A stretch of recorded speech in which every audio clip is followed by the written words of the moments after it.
All right. Hi. Hi. Hi, everyone. Welcome to our weekly virtual chat chat. And my name is Gulshan. And as usual, we're meeting on Friday at 6 p.m. And I'm very, very much pleased to introduce our speaker today, Paula Zhang. Hi, Paula. Hi. Nice to be back. Nice to have you back. Paula is from Libertyville, Illinois, and graduated from the New York University with a degree in political science in 2018. She was a Fulbright English Teaching Assistant in Tashkent last academic year, and she also likes reading, learning languages, and hanging out with her friends. And today she will share her love of language, learning language with us. And I want to thank you, Paula. Thanks so much for your time. And it's a wonderful opportunity for us not just hear about your experience of learning languages, but also to have people who you met in Uzbekistan reunite with you, reconnect with you. And I hope we'll some of your former students and colleagues joining us as well. For everyone in the audience, I want to remind again that, as usual, we want to make it very much interactive. And please feel free, if you have questions, feel free to put them in the comments right below this video, both on Facebook and YouTube. And we'll save some time at the end of the presentation for Paula to answer the questions. Paula, thanks again, and I'm giving the floor to you. Yeah, thank you so much for having me. I'm really excited to be back. I spent a year in Uzbekistan and I absolutely loved it. So I hope to see some familiar faces in the comments section. If you're ready, Gulshan, should I start my PowerPoint? Sure. Okay. All right, so today I'm going to be talking about the languages I've studied and also tips you can use in your language studies. Whether you're studying English or maybe some other language, I really hope that this can be interesting and useful for you. So really quick, a little bit about myself. As Gulshan so nicely said, I am from Libertyville, Illinois, which is a state in the U.S. I live near Chicago, so if you know where that is, you know kind of where I live. I think I'm going to get some questions about how I look. So I'm Chinese. My parents are from China, and so they immigrated to the U.S., and that's why, I have a Chinese face, but I live in America. I graduated from NYU, as Gulshan mentioned, with a major in political science and a minor in French.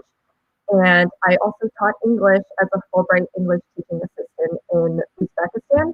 And afterward, this past year before COVID-19, in Serres, France, which is a little village.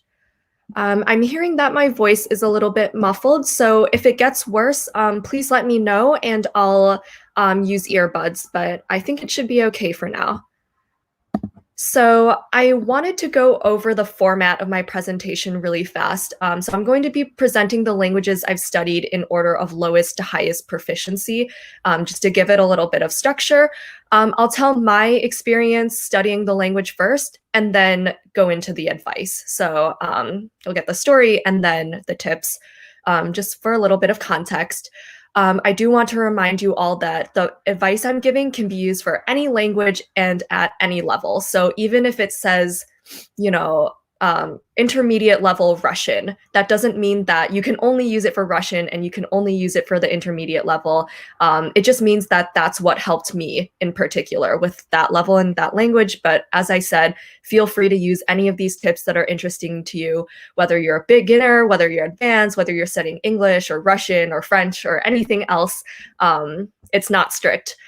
There will be some questions at the end of most slides. We would really like this to be as interactive as possible, so feel free when I ask those questions to write in the chat box your answers to them.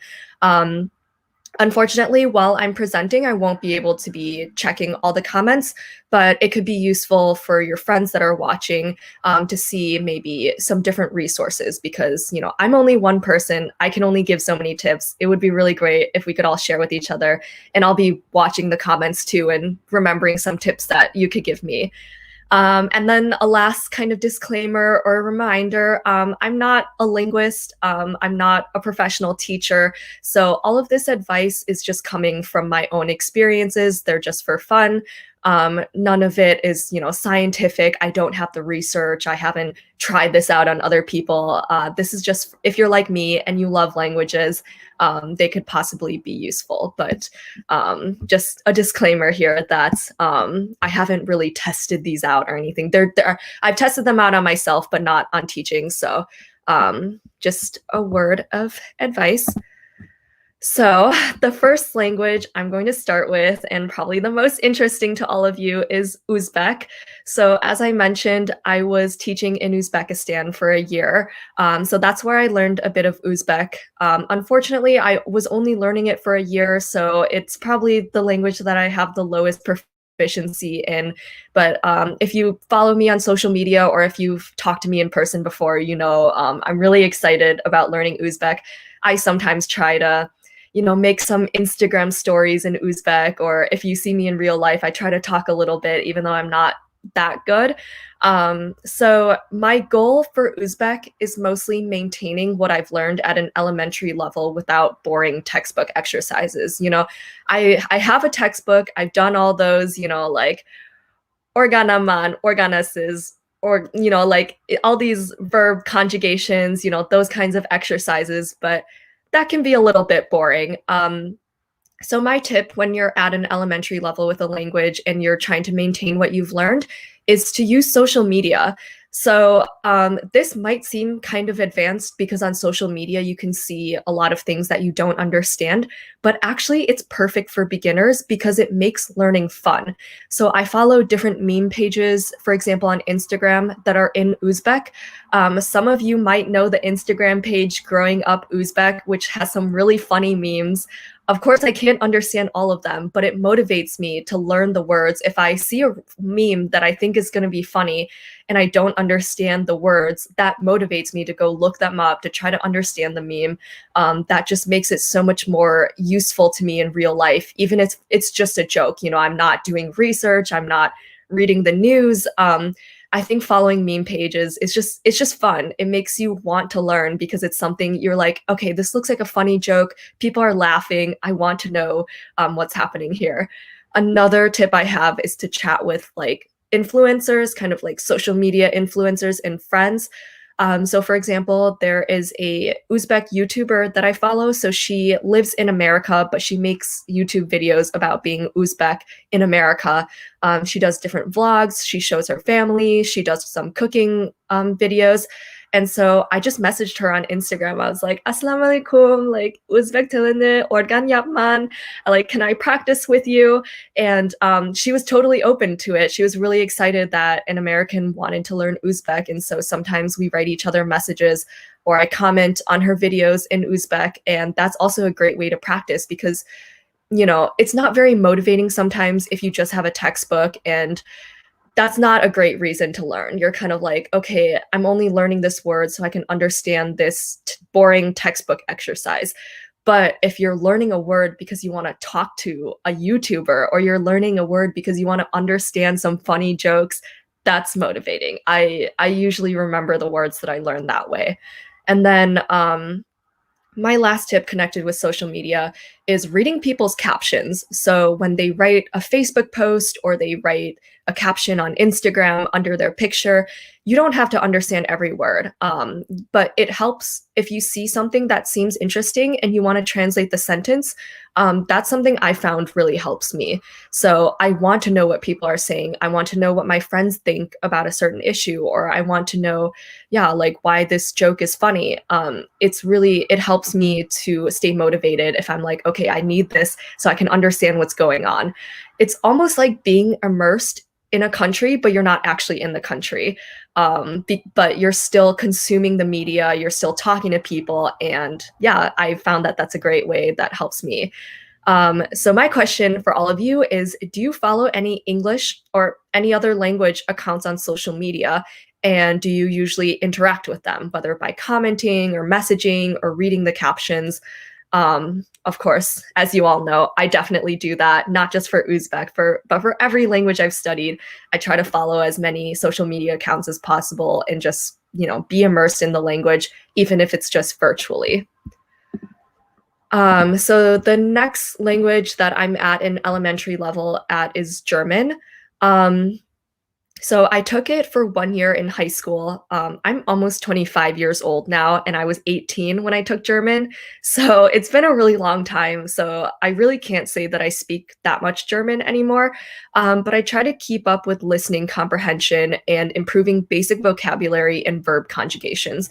So, I'm not trying to be fluent in German right now. I know that I can't really because I'm focusing on other languages and I'm not taking a German class. So my tip with this is to watch YouTube videos with subtitles.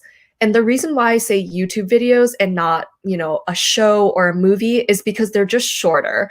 And I think when you're at a beginner level, it can be very overwhelming to try to watch a whole movie or a whole TV show, even if it has subtitles.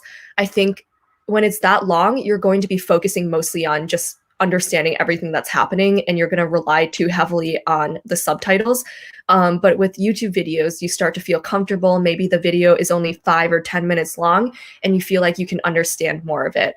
So I recommend the Easy Languages channel on YouTube. They have a lot of different languages. They have English, Russian, French, Catalan even. They have Polish. So probably if you're studying a certain language, they will probably have it. And so that's what I use. So I listen as I read the subtitles in both the target language and the translation. So that means, for the Easy Languages channel, they do both English subtitles and then subtitles in the language that the video is in. So for example, if I'm watching a German video, it'll have both German and English subtitles. And that's really helpful for me because I don't understand a lot of German words.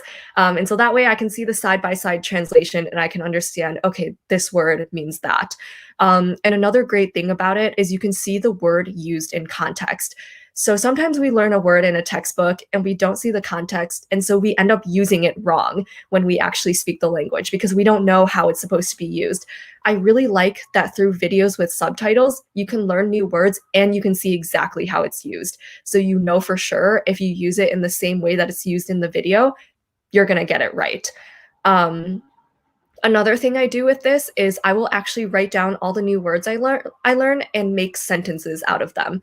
So some of you actually might have seen, if you follow me on Instagram, I do this with Russian. I actually don't do this latter point with German. I do it with Russian, I do it with Italian, and sometimes I have my friends who speak Russian or speak Italian then correct my sentences.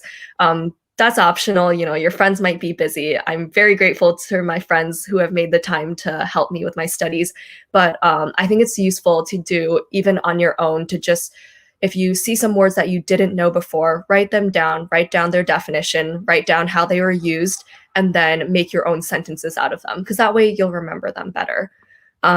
Also, Easy Languages is not the only channel that does subtitles. I can't think off the top of my head of other videos or other people that do this. There are a couple Russian channels like Russian Progress and Russian with Dasha that do this, but I'm assuming most of you watching this already speak Russian, so I'm not sure how useful that is. So in the comments, it would be really great if you could say if you watch any YouTube videos, TV shows, or movies with subtitles, maybe share some of these resources, especially if they're in English, for people who might be learning English. And also, what language are the subtitles in, and would you recommend them? Of course, from my presentation, you know that I definitely recommend this way of studying, especially if they have subtitles in 2 languages, your native language and the one you're studying. I can't vouch for TV shows or movies. I also don't really watch that many in English, but YouTube videos, I'm definitely very passionate about. And once again, it's not just for German. It's not just for the elementary level. I do this for Russian, Italian, Catalan, just as many languages as I can, because it really helps. Moving on to the intermediate level, my goal for Korean and for any other language that I'm studying at an intermediate level is using the language in real life and getting over any obstacles. So I think when you're a beginner in the language, you kind of have a honeymoon period where everything is easy and going really smoothly because you're learning like such basic things, right? You're not necessarily going up against really difficult grammar or vocabulary that you're having trouble with. But once you get to the intermediate level, you might get a little bit discouraged because you're facing all these difficult concepts that take longer. You know, it's not just after one day of class you remember the word. These are things that it takes a long time to really memorize, to really be able to use. So in this case, my tip would honestly just be to do some language programs. I know these can be kind of hard to find, but I think for Korean in particular, Korean universities have a lot of exchanges with Uzbek universities. I know I had a lot of friends in Uzbekistan that actually studied in Korea, and I know there are also language centers teaching Korean in Uzbekistan, at least in Tashkent. So that's why I gave this tip for this particular language. If for some reason you're studying Korean, I think this, in this case, there are a lot of ways you can do that in Uzbekistan. I know in the US, we have a lot of programs through which people can study Korean, or, you know, several other languages, Russian included. And I was fortunate enough to apply to them and be accepted to them. And so they were with the US State Department. For these two pictures I've chosen, the top one is with the teachers that I had when I was in Korea, in Gwangju, South Korea, studying at Cheonnam National University. And then the second picture was we actually got invited to a US Embassy 4th of July event. And that was really cool because I was meeting all these Korean diplomats, Korean politicians, and also just regular people in Korean society. And I was able to use my language skills in a very real way, not just in a classroom, but with people alongside whom I might be working in the future. And so that was a really great motivator to use it in real life. I also lived with a host family while I was there. I had a language partner. So definitely when you're studying a language, if you can find an immersion program or if you can find a class, because I know these days we're doing a lot of self-studying, but if you can find an actual class, even if it's online during this time of COVID, that's something that's really helpful. I also wrote here positive attitude, and I wrote that because I found when I was studying languages, or especially Korean, I got a little bit down on myself sometimes. You know, if I wasn't making progress as quickly as I expected to, I got really upset and I was like, why am I so bad at this? What can I do better? I think this is easier said than done, but sometimes you just have to relax and you have to let yourself make mistakes. You have to let yourself learn at your own pace. Because what I realized was by being so negative and being so hard on myself and having such high expectations, I was actually slowing my own growth and I was stunting my ability to speak this language, to study it well. And once I just relaxed and once I accepted, you know, I'm going to make lots of mistakes, but that's how we grow. That's when I started getting a lot better at Korean. That's when I went from being too nervous to talk to anyone in Korean to, you know, talking, like meeting up with a friend for 2 hours and talking only in Korean. And of course, this piece of advice is not only for Korean, it's for any language you've ever studied. If you're someone who feels like, why am I not getting better at speaking? Why am I so bad at this? Maybe think about, are you talking to people? Are you letting yourself make mistakes? Because that's usually the problem. And I say this because I was in that exact situation. Despite the fact that I've studied lots of languages, for sometimes, like, I also get really hard on myself. And I didn't start making progress and I didn't start getting way better at speaking until I was just like, you know what? You're allowed to make mistakes. I'm going to make 5 mistakes in one sentence, but I'm going to keep talking anyway. And I think people really appreciate that. Definitely in Uzbekistan, oh gosh, in Russian and Uzbek, I was making so many mistakes, but people understood me and people wanted to talk to me because I was making the effort. So if you're feeling like, oh, my English is bad, I don't want to speak English because I'm not good at it, don't think that way. People will appreciate if you try, and you can't get better unless you talk. So take it from me. I've been there. I understand you, and I'm not here to judge. I'm just telling you that's what works. Another intermediate level tip is listening to podcasts. I don't actually know how popular podcasts are in Uzbekistan. I think when I was there, I didn't know a lot of people who are listening to them, but they're very popular in America. And I realized if I'm listening to podcasts in English, why not also listen to them in other languages that I'm studying? So another goal for the intermediate level would be to improve your listening comprehension beyond everyday conversation. So beyond being able to order at restaurants, beyond saying, "Hi, my name is Paula. I'm from Illinois. I studied at New York University." You want to start having more complex conversations. So I found that podcasts are really useful for that. So I listen to a lot of podcasts, like news podcasts. So that's what I mainly do. So I also now listen to a news podcast in Italian and also in French. So that's not the only podcast you can listen to. You can also, of course, listen to any kind of podcast that you're interested in. I know if you're studying English, you're in luck because there are podcasts about everything you could possibly think of.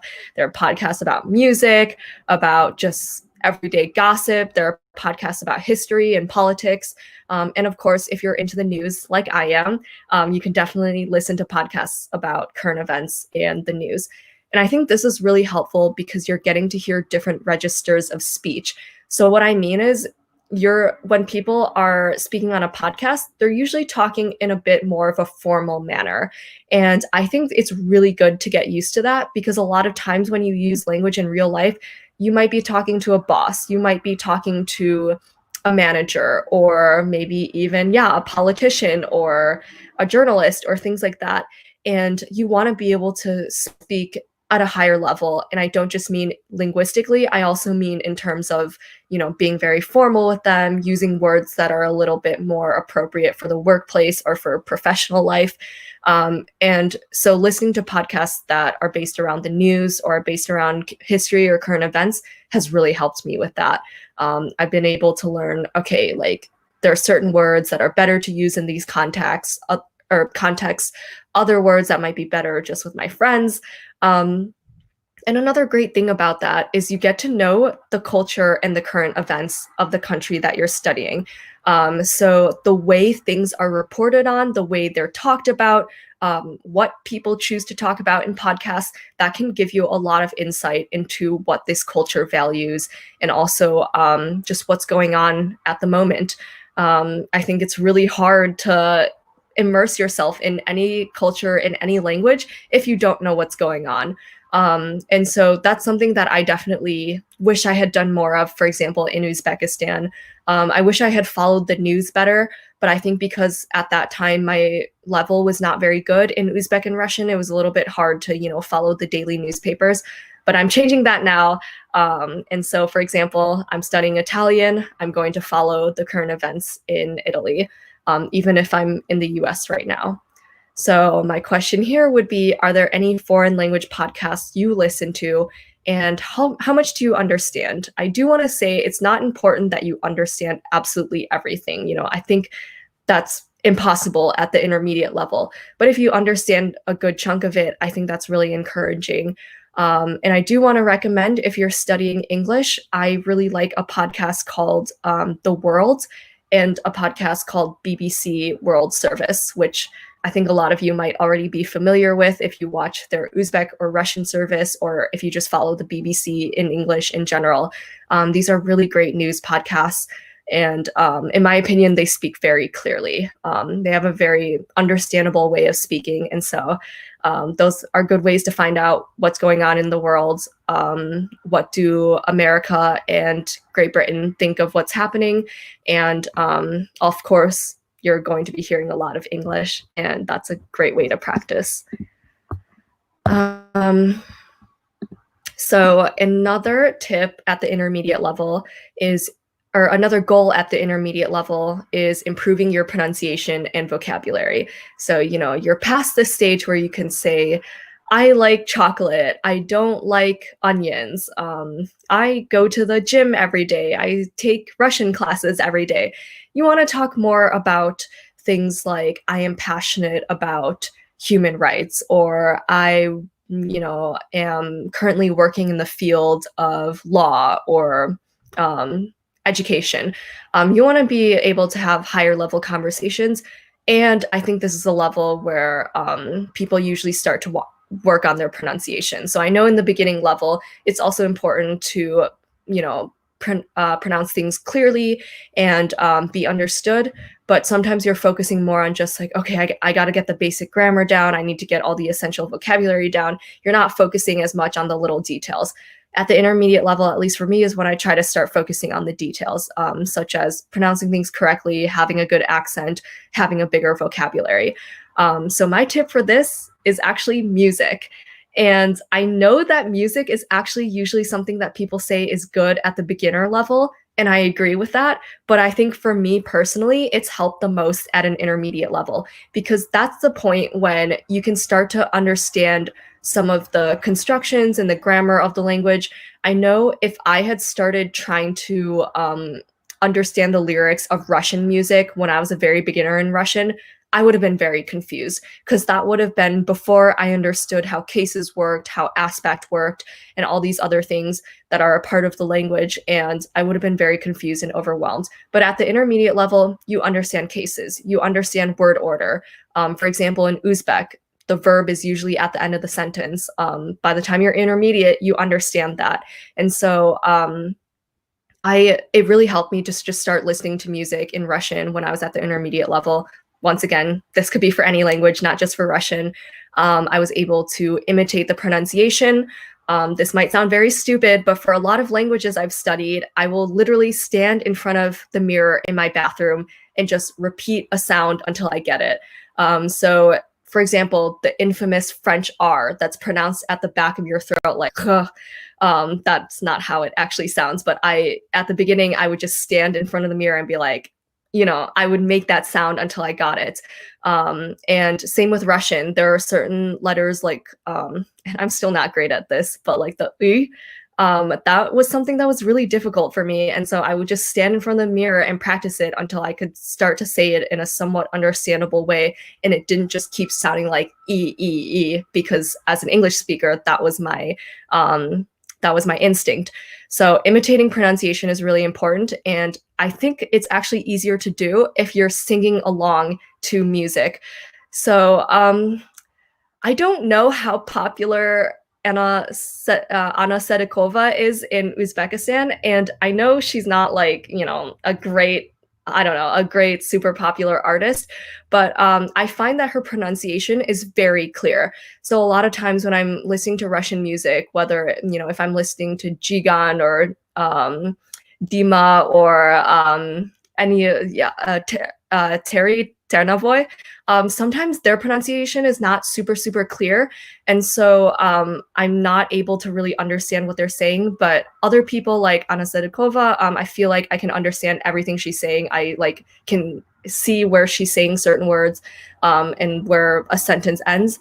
And so I would just sing along to her music. And it doesn't have to be good music. It doesn't have to be, exemplary of the culture, or it doesn't have to be very popular. But I find that it helps, because when you're singing along, you stop being so worried about how you sound and you're just imitating. And I think that's how humans kind of work. That's how babies learn. Babies imitate people. And so if you're just imitating what you're hearing and you're singing along, I think that's the most natural way to practice pronunciation. Another thing in terms of looking up learning vocabulary is to look up the lyrics in the words you don't know. And kind of going back to social media posts and trying to understand these like funny memes and trying to understand what your friends are saying on Facebook. I find when you look up lyrics to songs that you like, you tend to remember those words better. Sometimes the words are not the most useful for everyday life. Like, I'm trying to think of words I've learned from Russian music. It's stuff like ringing the doorbell or oxygen or things like, I'm not talking about those things every single day. But I still think it's good, because eventually when you do know those words, which might be slightly more specific, slightly higher level, you can say it and you'll remember it, because these are songs that you like. Maybe you listen to them every day. And so you're used to hearing them. You're used to hearing them in context too. You know how they're used. And that's something that's really helpful. So I know we all like music. I think music is the connecting thing around the world. So my question would be, What are your favorite songs in the language you're studying? And can you sing along to them? And you don't have to have a good voice to sing along to them. I definitely do not sing these songs in public. I just do it in my own room. I do it when I'm studying. You don't have to be a professional singer to sing along in order to practice languages. And I will be excited to see your answers to these questions because I love listening to music and I'm always looking for new music recommendations. And so I'm going to be looking at the comments and finding new things for myself, even if they are in English and I'm a native speaker. But I will be looking forward to what you have to say, and also just curious about what kind of music you like, especially if it's American. Maybe I'll know it. Yeah, so another language I've studied at the intermediate level is Catalan. I'm not sure how many of you might be familiar with Catalan, but it's a language spoken in the Catalonia region of Spain. So if you're an FC Barca fan, if you're a huge football fan and you like Barca or you hate Barca, then you probably know what Catalan is. So I studied it randomly. My last year of university, they were offering it as an exchange with Columbia University in New York City. And so I was like, why not? I already spoke French, I already spoke Spanish, I already spoke Italian. I was like, why not one more Romance language? And I wasn't very excited to take it, but this language really surprised me because I took it and I ended up completely falling in love. It's one of my favorite languages right now. It's probably one of the languages that I work the hardest on. And I just wanted to do a really quick introduction of the people in the pictures because they're so special to me. And I think it's really important when you're studying a language is to have a special reason why you're studying it. So on the very right, the picture of me with a woman in the pink shirt, that was my Catalan teacher. So I think the reason why I developed such a love of the Catalan language was because I was just so close to my teacher. She's so dear to me. I still talk to her all the time, even though it's been more than 2 years since I graduated. And so she was someone that really showed me how warm and hospitable Catalan people are. I think hospitality is usually a quality I've seen in countries in Asia, like, China or Egypt or Uzbekistan, of course. Uzbekistan is the most famous for their hospitality. I was really surprised to learn that in Western Europe, Catalans have a culture of hospitality too. And so that was something that really connected me to the culture.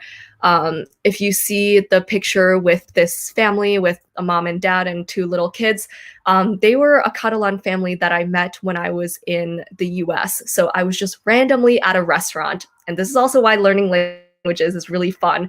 I was randomly at a restaurant in America and I heard people speaking Catalan. And you don't hear that very often in America because it's kind of, it's a minority language even in Spain. So to hear it in America was totally unusual. And I was like, Esteu parlant català, which means like, are you speaking Catalan? And they're like, are you speaking Catalan? And so I was so shocked and they were so shocked. And I think because we were so surprised to find each other, we just became really close friends.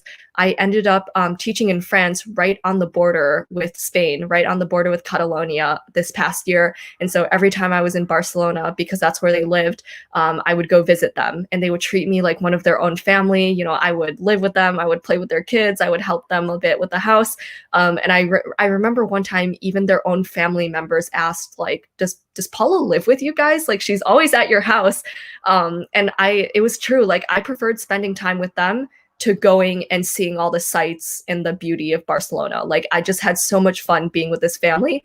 And this would not have happened if I didn't speak Catalan. If I never learned this language, I would have never known that they were speaking it, and I never would have talked to them.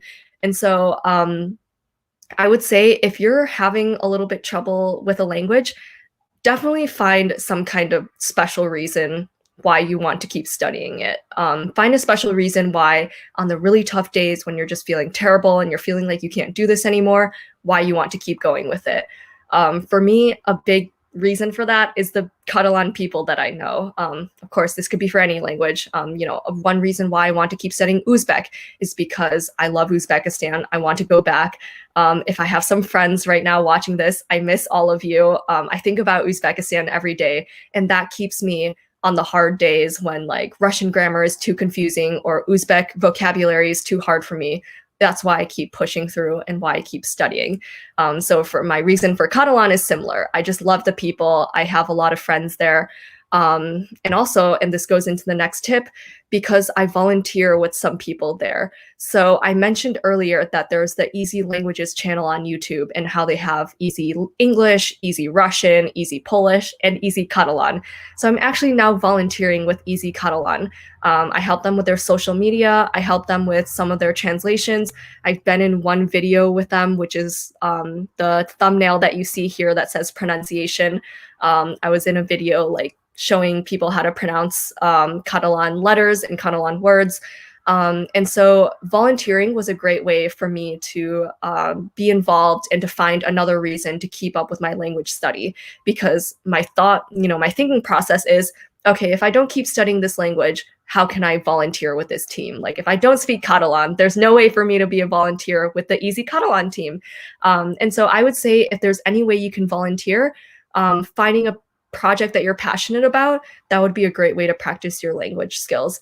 I'm not sure like where exactly in Uzbekistan or Tashkent, for example, might it be possible to volunteer. I'm not totally familiar with the volunteering environment, but I'm sure with different programs like the American Center or American Councils or anywhere like that, you might be able to find something you can do. I think the great thing about it is that you are with like-minded people. Unlike with a job, which sometimes jobs, you can't always do exactly what you want to do. Volunteering is totally your own time, your own choice. And so you're surrounded by people that you choose to be around and that who think the same way as you, who have the same interests as you. And I think that's a really great way to stay motivated with the language, is to just be surrounded by people who speak that language, whom you love and who you're excited to work with. Another great thing about volunteering is it helps you use the language in a creative way and think outside the box. And those are things that you can't always do if you're in a classroom or you're just writing in a textbook. For example, with the Easy Catalan team, I do their Instagram. So I'm able to be creative by thinking of Instagram posts, Instagram stories, and just different things that I think our audience will like. And those are things, I can't do if I'm just using a textbook to fill in verb conjugations. I see I'm a little bit short on time, so I'm going to go kind of quickly through the last few slides. So now we're moving on to the advanced level.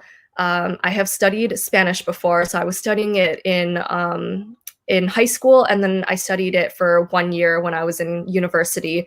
So I would say for my tips for this, some things that really helped me with Spanish, but that can help you with any language you've learned, is reading my favorite books in translation. So for example, I grew up really loving Harry Potter.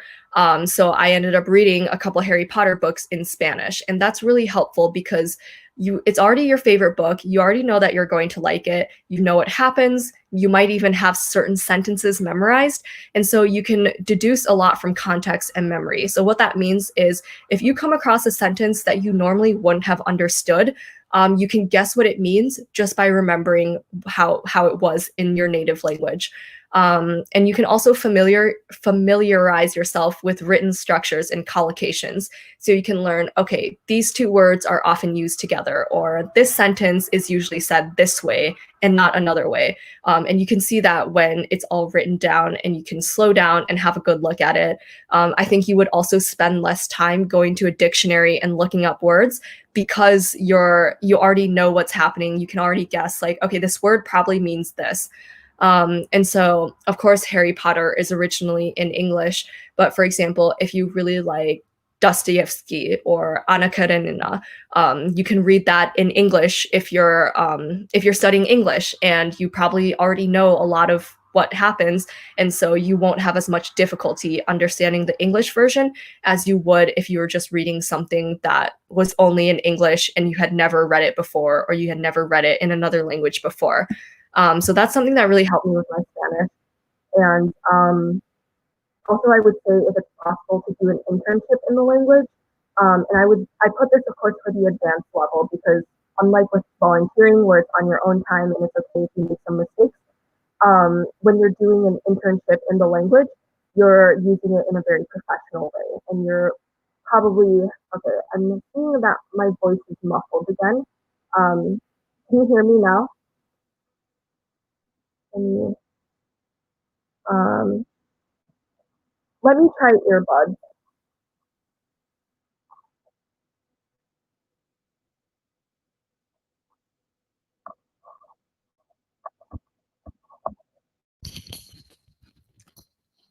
Is the sound quality better now? Okay, perfect. So yeah, so when you're in an internship, unlike with volunteering, you're much more immersed in it. There's less room for mistakes, which might put some pressure on you, but I think it's a good kind of pressure because once you're at an advanced level with a language, you really want to be pushed to get the grammar right, to be using high level vocabulary, and to be in an immersion environment. So this picture at the top was with my first internship ever. I had actually never even done an internship in America before. So the first time I ever interned anywhere was when I was studying abroad in Madrid, Spain. So I was working with like a humanitarian kind of NGO organization, and we only spoke Spanish. I even remember sometimes when I was having a difficult time with Spanish, I really wanted to speak French because my boss was French and he was like, nope, you're here to learn Spanish. You're not allowed to use English. You're not allowed to use French. You can only speak Spanish. And it was really good to have that pressure. Also at the bottom, this was my host mom when I was living in Spain. It's been 5 years since it's been 5 years since I lived with her and we still talk all the time. And so once again, I'm a big believer in host families. Okay, next tip for the advanced level is to read the local literature. So in the slide before, I said read books that you've already read in your native language and that are translated. Now I'm saying it's also important to read local literature. So literature in the language that you're studying, not stuff that you've already read before. And I think it's a good idea to use a combination of both. And so for Bosnian, Croatian, and Serbian, they're basically all the same language. They just have different names depending on the dialect. This is the language that I'm actually studying right now. So I'm taking 8 hours a week of this class. Actually, right after this presentation, I have class. And so it's very relevant right now. But I've never read anything in this language that I've already read in English. Instead, I've been reading these 3 books that you see on the screen. They're all originally in Bosnian. I don't even think they have English translations. And so that's been really good. It helps me learn more advanced vocabulary and literary structures. And those are things that you need to know if you're going to be speaking at an advanced level, especially if you plan on doing some writing or you plan on doing some work in the language. And also going back to cultural and historical context, reading local literature gives you exactly that. If you're just reading a book in translation, you can't really understand the cultural nuances because usually not that much about it is changed by the translator. However, for local literature, of course, the author is going to be writing from their perspective, and their perspective is what you want to learn, basically. And this was something I was not great about when I was learning other languages. I didn't try to understand the culture. I was just like, I just want to know the grammar. I just want to learn the vocabulary. But I've actually found it helps a lot to have a cultural context and to learn words that are specific to that culture. So yeah, it's very difficult. It's definitely harder than reading a book in translation. I find that oftentimes I'm looking up what feels like every other word. I actually have one of the books with me and I can show you. It's completely marked up with vocabulary that I didn't understand, but I think it's totally worth it. A lot of the words that I'm learning from these books, I'm using in real life. And I think because I'm enjoying reading so much, it motivates me to keep studying, to keep getting better, because I love these books and I want to know what happens next. And I can't, understand it if I'm not working hard on the language. Okay, last language and last few tips. And this is if you're like really at an advanced level, like I would say I am with French, is watching YouTube videos, movies, and TV shows without subtitles, just on your own understanding. Living with host families, and working in the language. And those are already tips that I gave before, but I think this is how you really live the language. You're not just learning it. So you're actually using it in real life. You're even using it in your free time. I would say when I watch YouTube videos in French, because they don't have subtitles, because they're made for a native speaking audience, it's not even like I'm studying. It's just like I'm having fun. At the same time, though, I'm learning a lot of things that I can use in real life. I'm learning slang. I'm learning colloquial phrases. I'm learning how to say things in a natural way instead of a robotic, like textbook way. I think that's something that has really helped me. And I think, if you're a native Uzbek speaker, spoken Uzbek in the different ways to say things around the country is totally different from what we're learning in textbooks or what I would be learning in a textbook. Like, I know there's difference between Tashkent dialect and Fergana dialect, and you can really only learn those differences through hearing people talk. And so I think once you get to an advanced level, like I am with French, for example, it's really helpful to just completely live in the language and not have the crutch of subtitles or textbooks. So you can see I'm kind of running out of time. So just really quickly, this is a list of other languages I've been exposed to. I really just wanted to point out Mandarin Chinese because that's actually my mother tongue. Unfortunately, I don't speak it fluently anymore, but I am trying to reconnect with that. Here are some additional tips, but I'm not going to go over them because I think it'd be great if we had time for questions.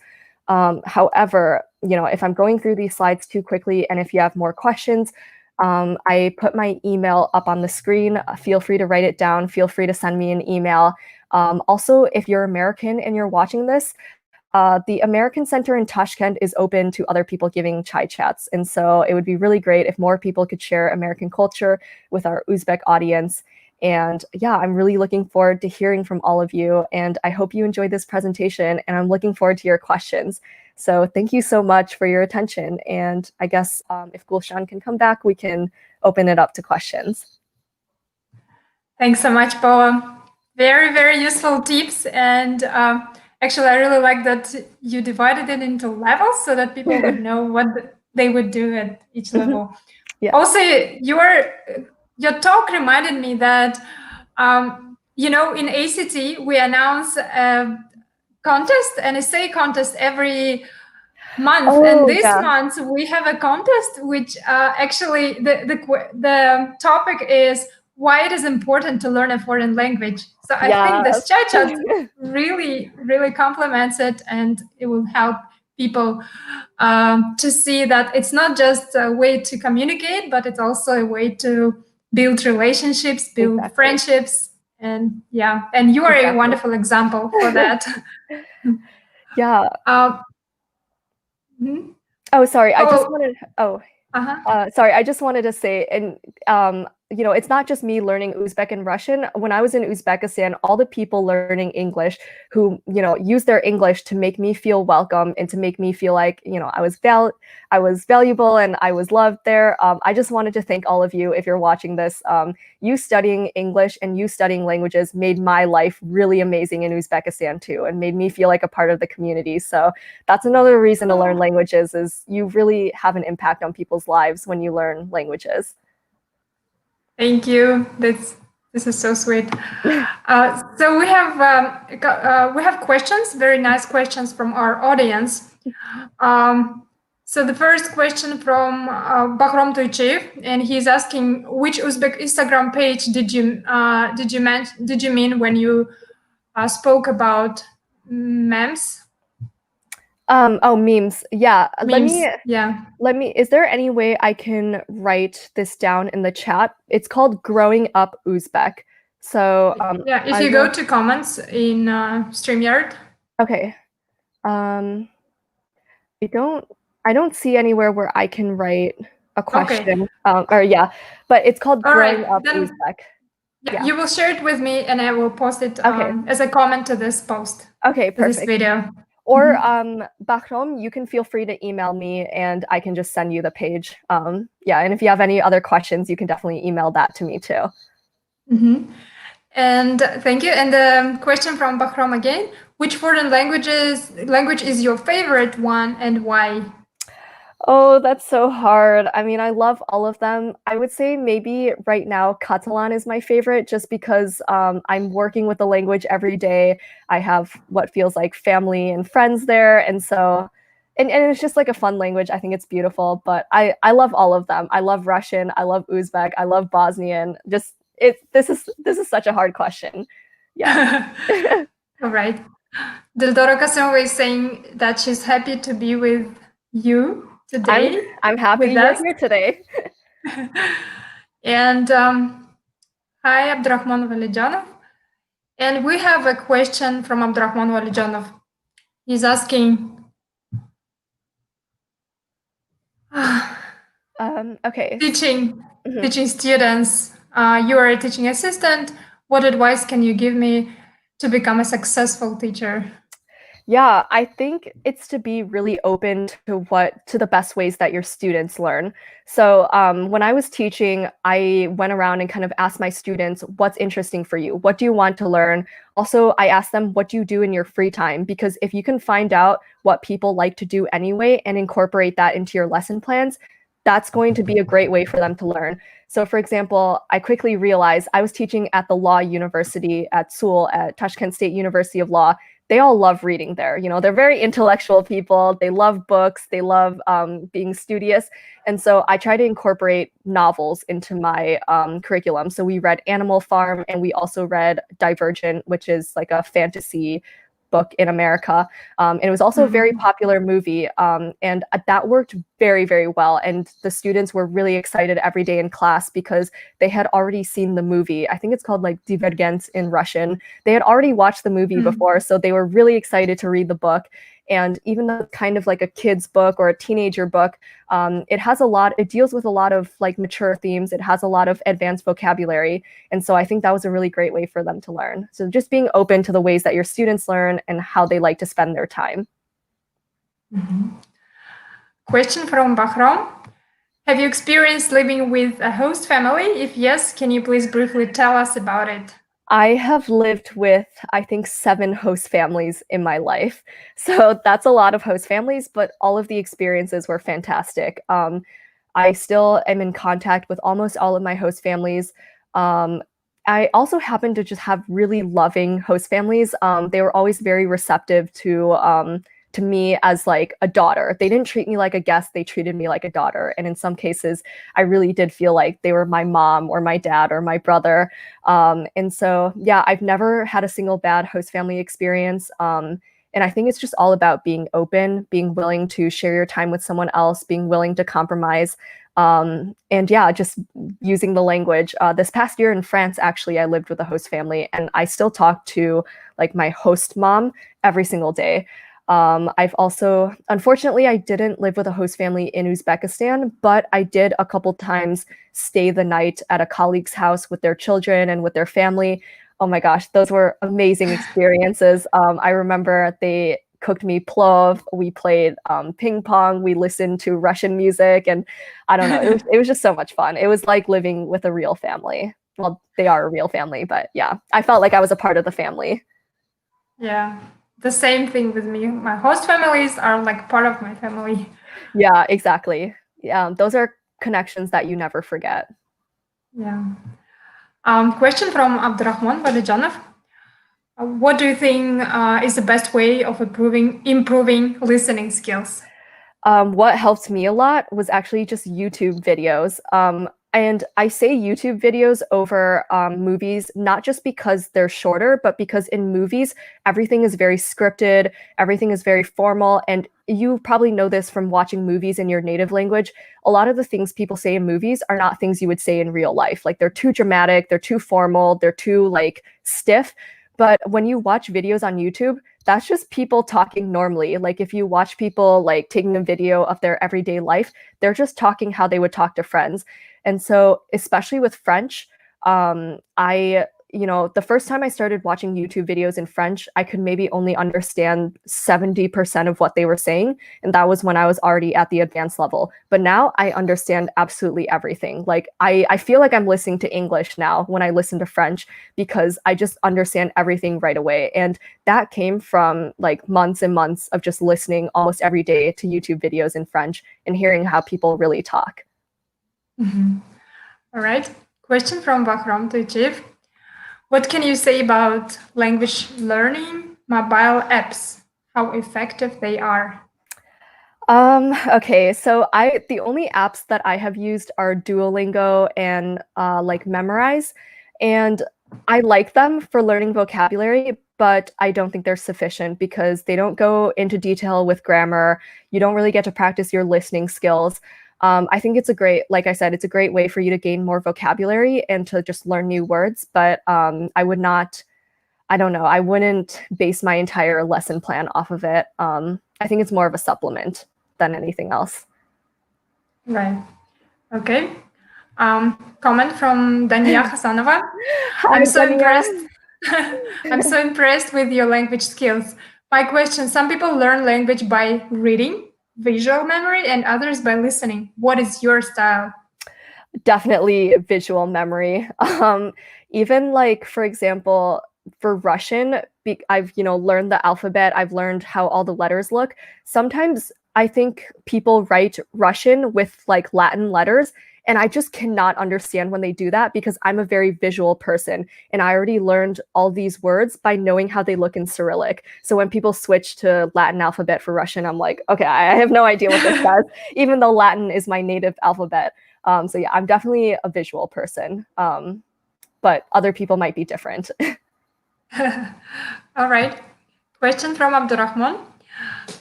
You have just told us that you're learning Uzbek language. What do you think are the difficulties there in learning Uzbek?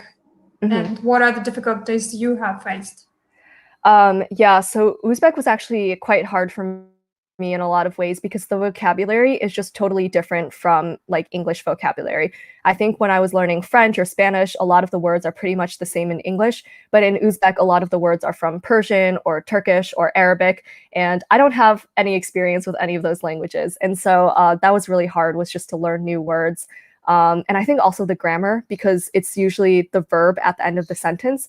I actually found an Instagram picture today when I found out I was going to Uzbekistan. I wrote a caption that was like, "Biz boryapmiz Uzbekistanga," and I was like, "That's totally wrong. Like it's supposed to be like biz Uzbekistanga boramiz or something." Like I was saying we are going to Uzbekistan right now, but my word order was wrong. Like my verb conjugation was wrong because I was using the present continuous.